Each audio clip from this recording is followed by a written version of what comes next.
Ma question c'est concernant la concentration. Est-ce que le lundi, lorsque j'ai eu à poser la question, vous avez touché ce point et véritablement cela me concerne. J'ai de réels problèmes de concentration. Parce que quand je souvent entends le prier, il me faut généralement mettre la musique pour pouvoir être canalisé. Sinon, si je ne mets pas, facilement je peux avoir l'esprit qui divague. Donc je ne sais pas comment faire exactement de façon pratique. Qu'est-ce que je dois faire pour pouvoir arriver à véritablement me concentrer? Pour te concentrer, il faut faire beaucoup d'exercices de méditation. Deuxième chose, quand tu as les vacances, il faut aller dans la brousse. Il faut aller quelque part où il n'y a rien, il n'y a personne. Et regardez, l'environnement de la brousse ou de la montagne où il y a le calme, cet environnement est un environnement jumelle ou bien jumeau à l'esprit.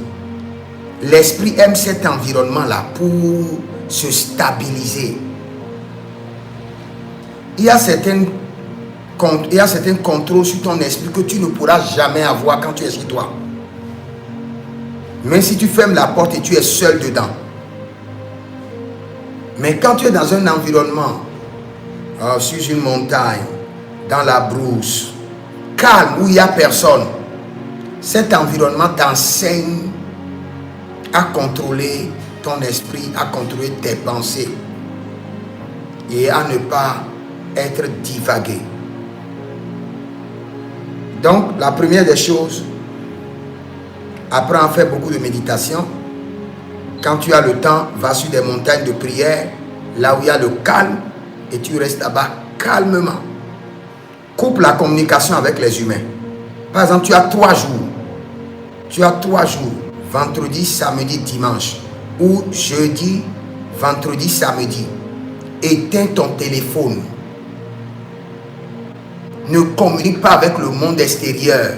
Et tu restes dedans. Ça commence par rééduquer ton esprit. Ça commence par te déconnecter de la réalité des bruits de ce monde. En même temps, 3 jours, ou bien 3 à 7 jours, où tu n'as pas dit bonjour à un être humain, ton esprit commence en même temps par se canaliser. C'est pourquoi vous allez voir certains prophètes, il vient quelque part, il veut rencontrer personne, il veut juste rester dans la chambre, tranquillement. Parce que l'esprit prophétique qui t'habite, c'est un esprit qui aime la solitude, la tranquillité, le calme et la méditation. Et c'est dans ça qu'il communique avec toi.